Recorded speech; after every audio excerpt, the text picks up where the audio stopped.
అందరికీ నమస్కారం అండి. ఈ 2025లో అక్షయ తృతీయ ఏ రోజు వచ్చింది? ఈ అక్షయ తృతీయ రోజు మనం పూజ ఏ సమయంలో చేసుకోవాలి?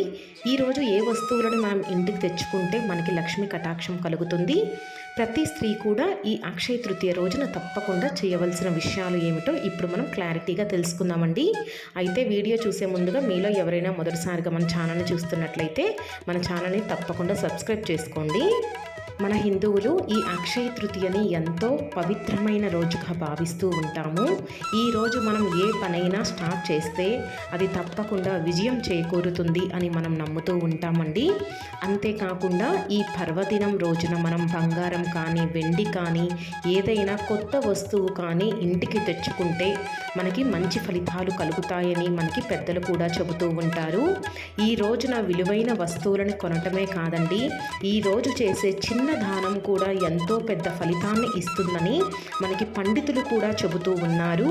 అందుకోసం అందరూ బంగారం వెండి కొనేయాలి అని ఆతృతతో ఎటువంటి అప్పులు చేయవలసిన అవసరం లేదండి.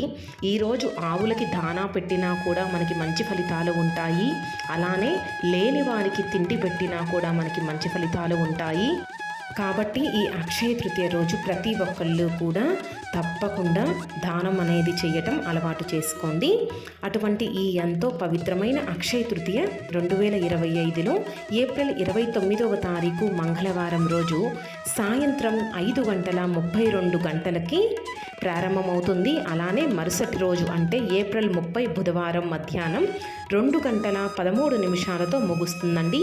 అయితే మనం ఉదయ తిథిని బట్టి పండుగలు జరుపుకుంటూ ఉంటాం కాబట్టి ఏప్రిల్ 30వ తారీఖు మనం అక్షయ తృతీయ పండుగ అనేది ఎంతో చక్కగా జరుపుకుంటూ ఉంటాము. ఈ సమయంలో చేసే ఏ పని అయినా కూడా మనకి మంచి విజయాన్ని సాధిస్తుంది. అందుకోసం ఈరోజు ఏ పని మొదలుపెట్టినా కూడా దాంట్లో మనకి మంచి లాభాలు అనేవి ఉంటాయండి. మీలో ఎవరైనా ఏదైనా చిన్న బిజినెస్ స్టార్ట్ చేయాలన్నా, ఇంట్లో ఏదన్నా ఒక వస్తువు కొనాలన్నా ఈ రోజు నుంచే ప్రారంభించుకోండి, మీకు అంతా శుభమే కలుగుతుందండి.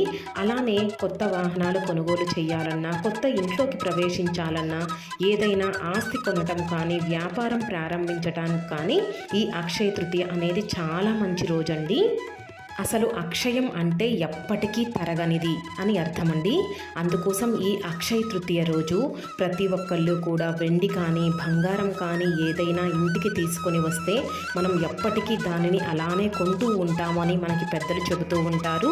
అందుకోసం మన స్తోమతకి తగ్గట్టుగానే 1 గ్రాము కానీ 2 గ్రాములు కానీ మనకి స్తోమత ఉన్నట్లయితే ఒక చిన్న నెక్లెస్ కానీ మన స్తోమతకి తగ్గట్టుగా ఏదైనా ఒక చిన్న వస్తువుని తీసుకొని వచ్చి చక్కగా ఈ విధంగా పూజలో పెట్టి చక్కగా లక్ష్మీదేవి చిత్రపటం ముందు పెట్టి చక్కగా పూజ చేసుకోండి. ఈ విధంగా చేయటం వల్ల మనకి లక్ష్మీ కటాక్షం అనేది ఎప్పటికీ లభిస్తుందండి. అంతేకాదు ఈ పవిత్రమైన రోజునే గంగమ్మ తల్లి దివి నుంచి భూమికి వచ్చి చక్కగా మనల్ని ఆశీర్వదించారని మనకి పెద్దలు కూడా చెబుతూ ఉంటారు. అలానే ఈ అక్షయ తృతీయ రోజునే కుబేరుడు లక్ష్మీదేవిని పూజించి పెద్ద ధనవంతుడు అయ్యారని మనకి పండితులు కూడా చెబుతూ ఉంటారు. అటువంటి ఎంతో పరమ పవిత్రమైన ఈ అక్షయ తృతీయ రోజు చక్కగా లక్ష్మీదేవికి గాజులమాలను సమర్పించి చక్కగా దీపాన్ని వెలిగించి దీప నైవేద్యాలను సమర్పించి లక్ష్మీదేవికి ఎంతో ఇష్టమైన చిట్టి గాజులు, గోమతి చక్రాలు, గురువింద గింజలు, బంగారు పుష్పాలు, వెండి పుష్పాలు, ఇలా తామర గింజలు కానీ లక్ష్మీదేవికి ఎంతో ఇష్టమైన ఈ చక్కటి మంగళకరమైన వస్తువులన్నింటితో లక్ష్మీదేవిని పూజించామంటే తప్పకుండా మనకి లక్ష్మీ కటాక్షం అనేది తప్పకుండా కలుగుతుందండి. అలానే ఈ అక్షయ తృతీయ రోజున మనం ఎవరికైనా కూడా చక్కగా దానం చేస్తే మన పిల్లలకి కూడా అంతా మంచే జరుగుతుందండి. మన స్తోమతకి తగ్గట్టుగా మనకి ఉన్న దాంట్లోనే కొంచెం దానం చేయటం అలవాటు చేసుకోండి. ఈ అక్షయ తృతీయ రోజున చీపిరి కొని ఇంటికి తీసుకొని వచ్చినా కూడా మనకి లక్ష్మీ కటాక్షం కలుగుతుంది. అలానే లక్ష్మీదేవికి ఎంతో ఇష్టమైన మంగళకరమైన వస్తువులు అంటే చిట్టి గాజులు, గోమతి చక్రాలు, గురువింద గింజలు, తామర గింజలు, శంకు చక్రాలు, అలానే గవ్వలు, వీటన్నింటినీ చక్కగా మనం కొని ఇంటికి తీసుకొని వచ్చి చక్కగా పూజలో పెట్టి పూజ చేసుకున్నా కూడా మనకి మంచి ఫలితాలు ఉంటాయండి. ఇవి మరీ కాస్ట్ కూడా ఎక్కువ ఉండవు. ప్రతి ఒక్కళ్ళు వెండి బంగారం కొనాలంటే మన స్తోమత సరిపోదు కాబట్టి ఈ మంగళకరమైన వస్తువులతో చక్కగా పూజ చేసుకున్నా కూడా మనకి లక్ష్మీ కటాక్షం కలుగుతుందండి.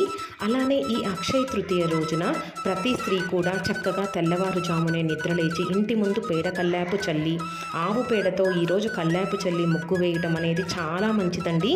కాకపోతే ఈ పని మొత్తం మనం సూర్యోదయానికి ముందే చెయ్యాలి. ఆ తర్వాత మనం చక్కగా ఇంటిని శుభ్రం చేసి తలస్నానం చేసి పసుపు రంగు వస్త్రాలను ధరించి చక్కగా లక్ష్మీ పూజ చేసుకోండి. మనకి మంచి ఫలితాలు ఉంటాయండి.